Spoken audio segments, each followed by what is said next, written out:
Malam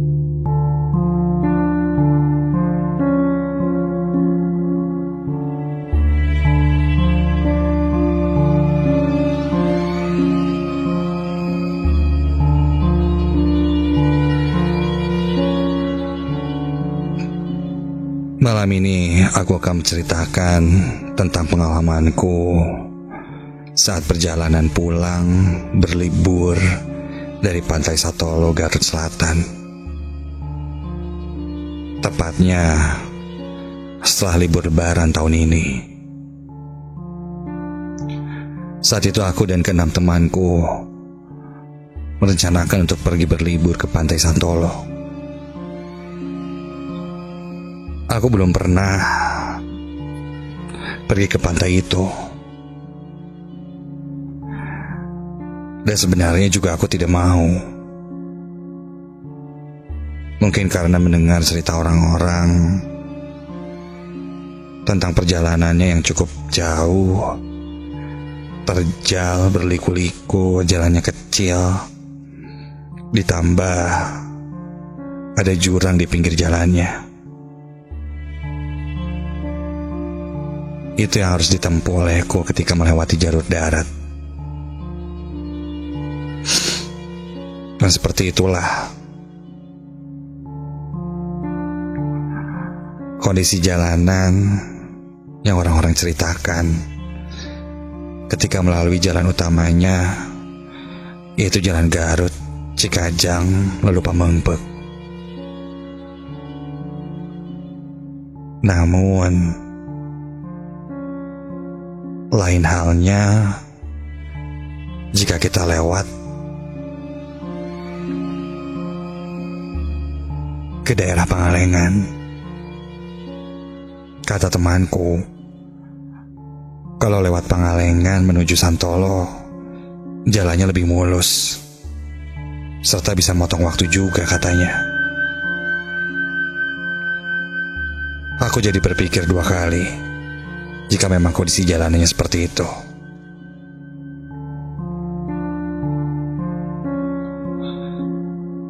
Dan akhirnya aku pun memutuskan untuk ikut. Keesokan harinya, kira-kira jam 3 pagi, kami bersiap-siap untuk pergi. Katanya biar tidak terkena macet. Macet. Bukannya kita akan melewati jalur Pangalengan yang mungkin tidak akan terkena macet dan lebih lancar. Begitu pikirku. Namun temanku berkata, katanya jalan Pangalengan tidak bisa dilewati karena ada longsor kecil. Mendengar itu, aku jadi makin malas. Tapi mau tak mau, aku tetap harus pergi. Karena kami sudah berkumpul dan bersiap-siap. Saat itu, kami pergi dengan menggunakan sepeda motor. Kira-kira ada 9 motor dan semuanya berboncengan. Kami pun memulai perjalanan agar cepat sampai di tempat tujuan.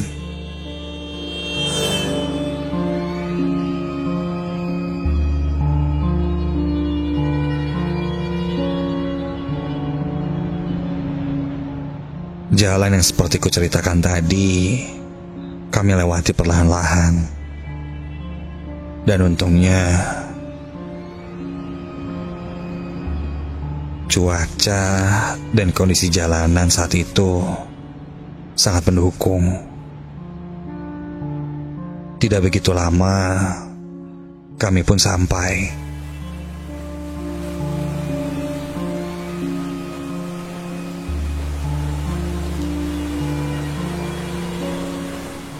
Setelah sampai dan masuk memarkirkan motor, kami pun mulai menikmati kondisi Pantai Santolo.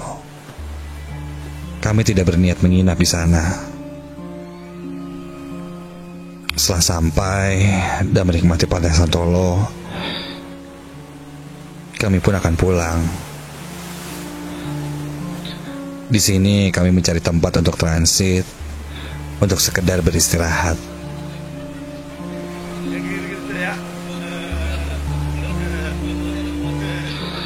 Seperti pada umumnya, kami pun bermain, berfoto, berenang di pinggir pantai, sambil menikmati suasana alam di Pantai Santolo yang memang indah. Hingga setelah merasa cukup puas, kami pun kembali ke tempat transit, di mana kami menyimpan semua barang-barang, lalu bersiap untuk pulang. Di sana kami pun membicarakan tentang jalur pulang yang akan kami lewati.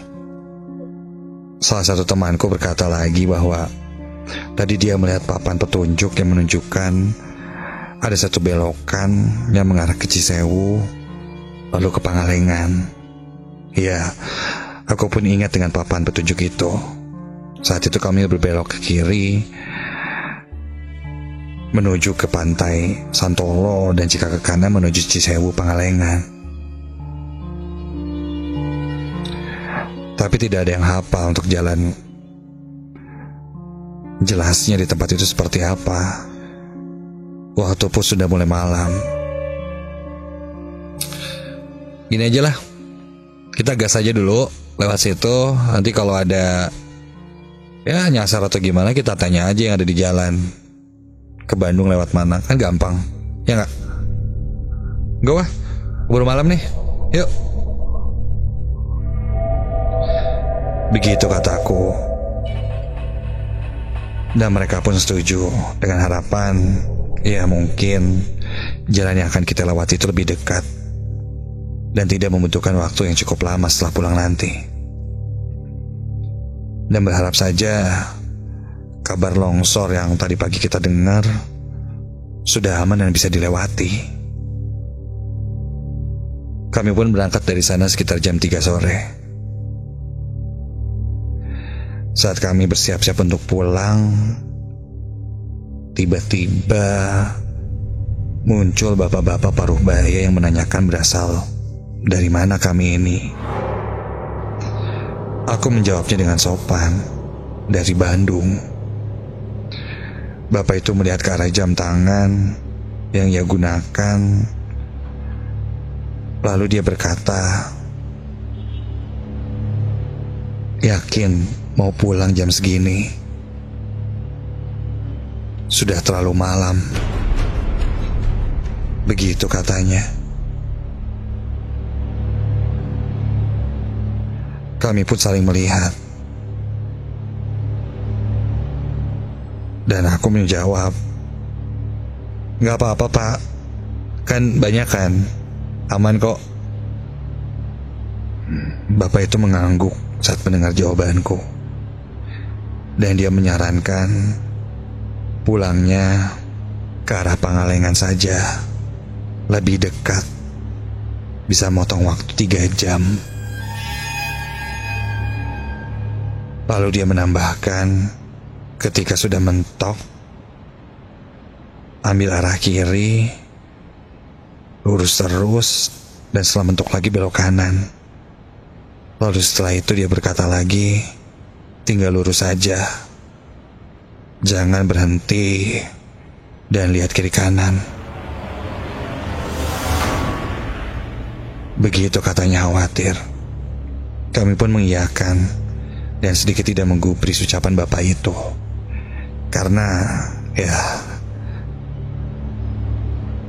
kita pun sudah tahu kita akan melewati tempat itu. Setelah itu bapak itu meninggalkan kami. Dan tak lama kami pun bersiap berangkat pulang ke Bandung.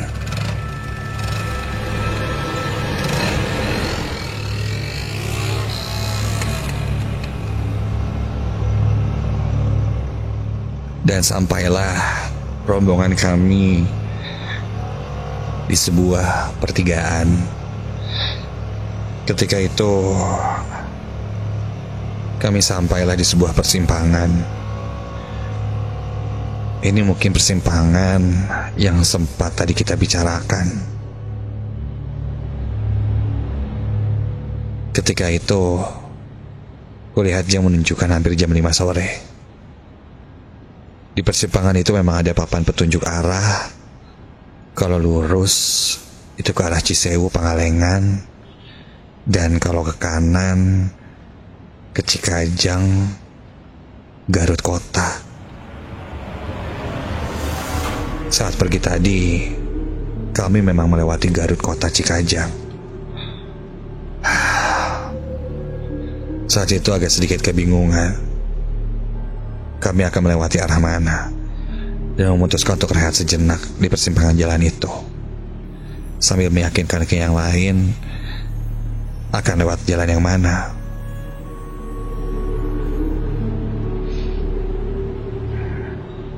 Sampai akhirnya, setelah berdiskusi, kami memutuskan jalan pulang melalui Cisewu Pangalengan. Dan lanjut, kami pun berangkat.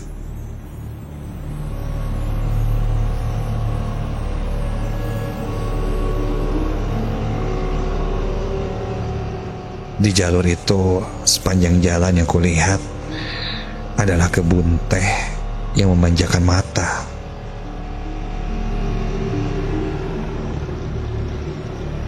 Terhampar luas kebun teh itu di sepanjang jalan.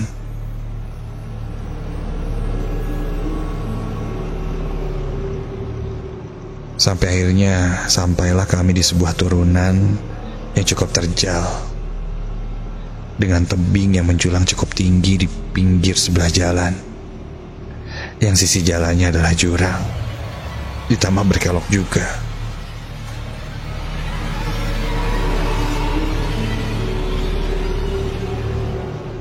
Jalannya cukup terjal.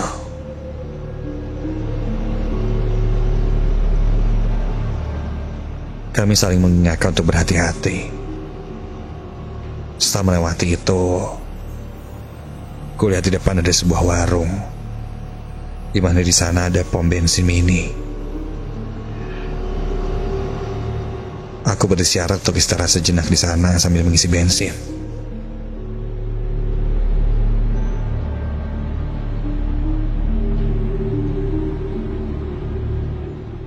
Sampai aku coba bertanya lagi kepada penjaga warung di sana. Kang, punten, mau tanya, benar ini jalan bisa tembus ke Bandung, Kang, via Cisewu Pangalengan? Pemuda penjaga warung itu pun menjawab dengan sedikit terkejut. Katanya, jika lewat sini makin jauh.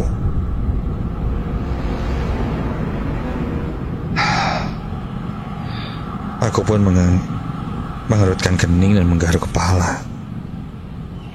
Kok makin jauh ya? Bahkan pemuda penjaga warung itu menyarankan untuk kami kembali lagi menuju jalan Garut saja. Khawatir jika lewat sini. Begitu katanya.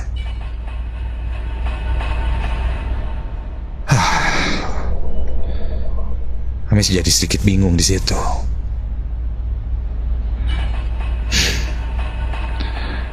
Menurut bapak yang tadi kita ketemui di Pantai Santolo berkata, jalan ini lebih dekat dan motong jalan bisa hampir 3 jam untuk sampai ke Bandung. Sedang orang sininya saja bilang jauh dan menyarankanku agar kembali lagi. Mana yang benar?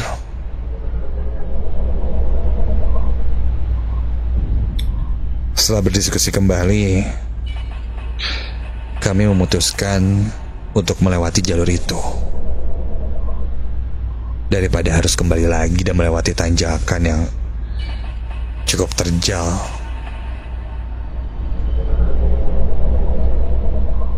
Jadi kami lebih memilih melanjutkan perjalanan melewati jalur itu.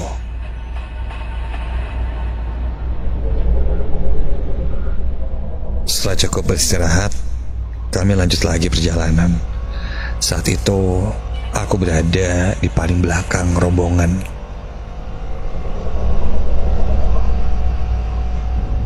Sampai di tengah perjalanan, tak jauh dariku, aku melihat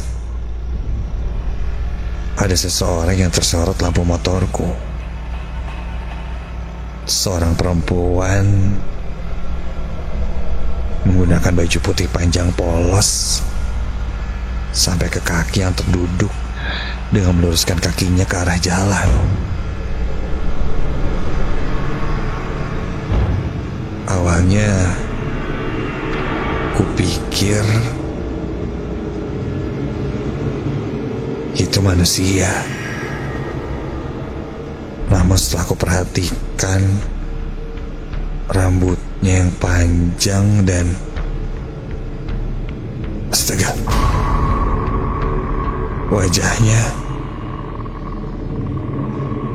wajahnya menyeramkan. Tanpa banyak berkata, aku sadar bahwa itu bukan manusia. Seperti sosok kuntilanak.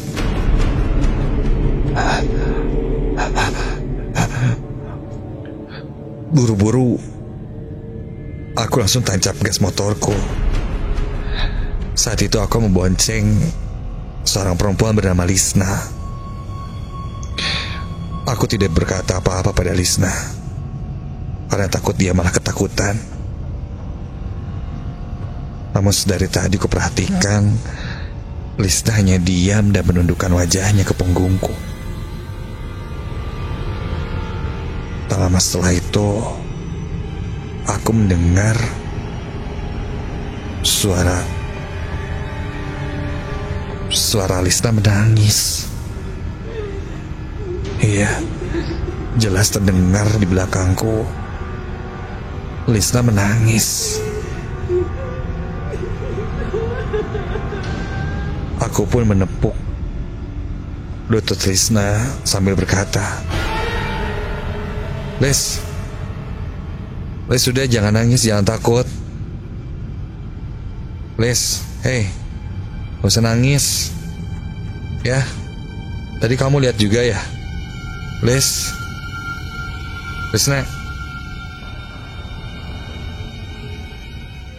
Sesekali ku tengok Lisna melalui spion motorku, dan dia pun mengangkat kepalanya yang terkatuk ke punggungku.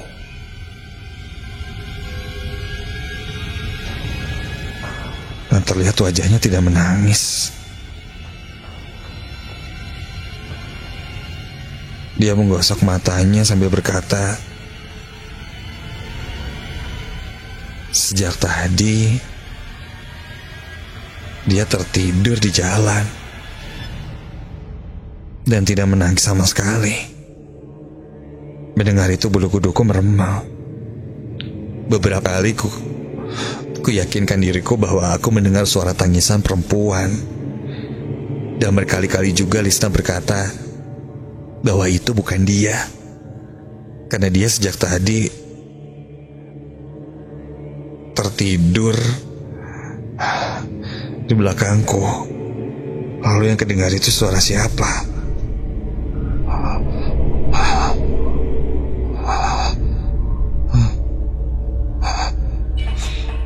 Aku pun coba berkonsentrasi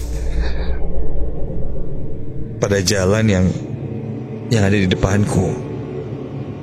Dan sepertinya aku sudah lumayan tertinggal jauh dari rombongan. Aduh, ada di mana ya? Di depanku kini tertutup kabut-kabut tebal yang cukup menghalangi pandangan mataku. Aku coba memasang lampu jauh di motorku itu. Tetap saja Aku tidak melihat ada motor-motor lain atau rombonganku yang ada di depanku. Sampai akhirnya aku putuskan untuk berhenti sebentar dan menelpon salah satu temanku untuk menungguku di depan jalan. Saat itu aku berhenti di dekat sebuah pohon yang cukup besar.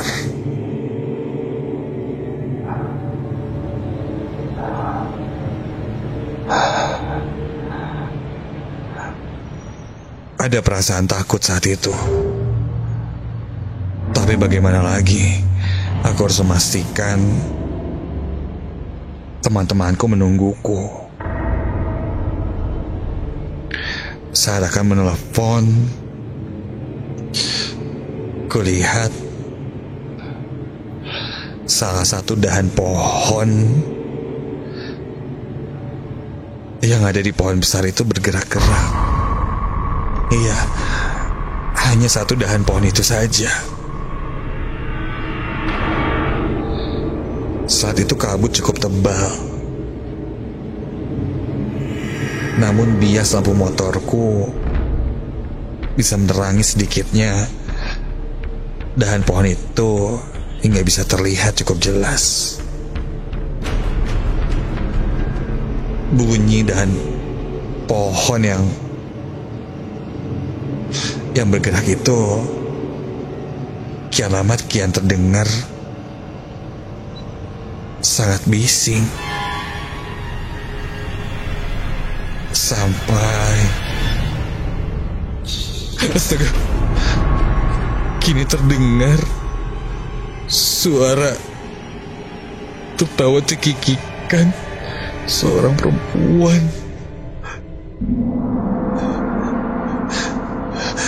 Dan ketika kau lihat ke atas,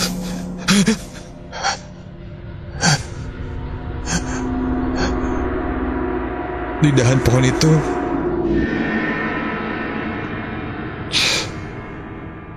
untungnya tidak ada apa-apa. Dan dahan pohon itu kini sudah berhenti bergerak. Dan tiba-tiba terdengar suara itu lagi tepat di belakangku. Seakan-akan itu Lisna yang ada di belakangku tertawa. Aku langsung berbalik badan dan Lisna, hei, Lisna.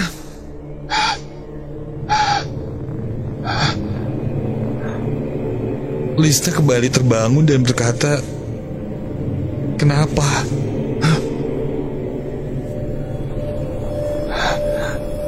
Lagi-lagi itu bukan suara Lisna yang aku dengar.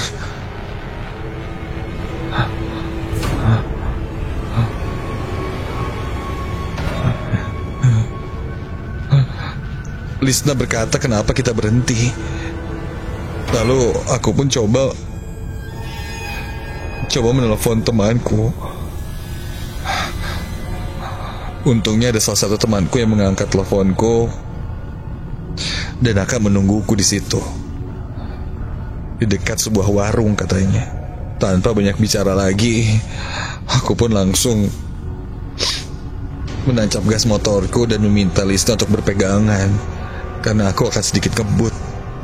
Begitu kataku.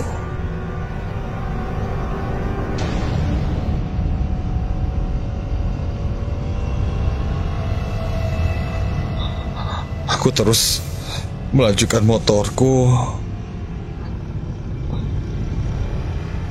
sampai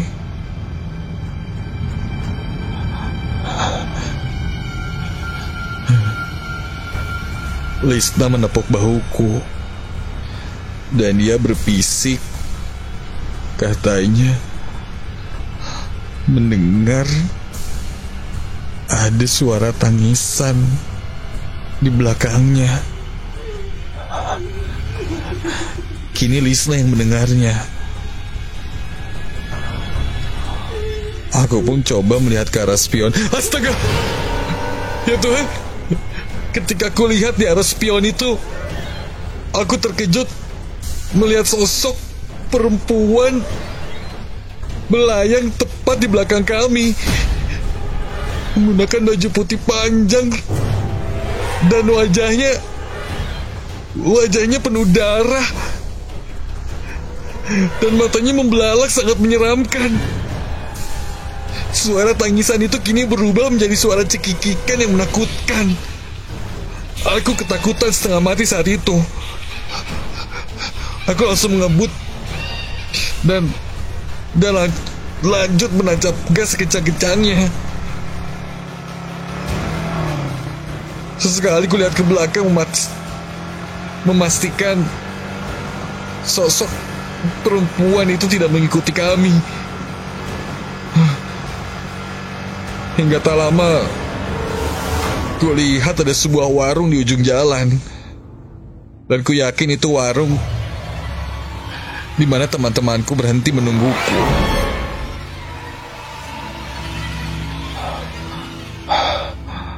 Aku sampai di warung itu dan teman-temanku melihatku keheranan dan bertanya-tanya kenapa.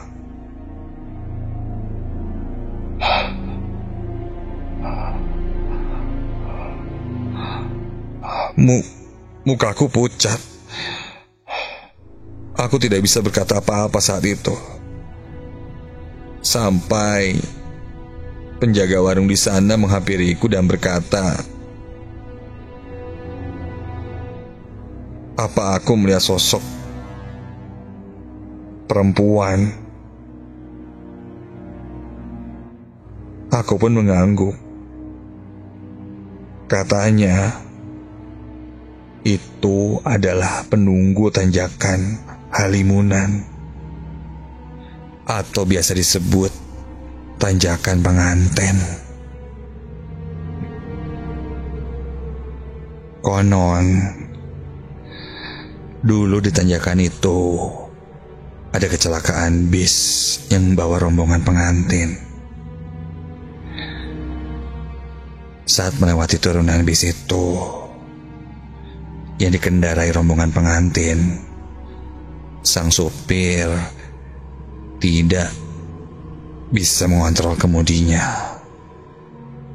Mobil pun jatuh. Konon semuanya meninggal dunia. Tidak tahu persis berapa jumlah orang dalam rombongan itu. Yang jelas saat itu, dua pasang pengantin yang duduk di paling depan bis itu dipastikan meninggal.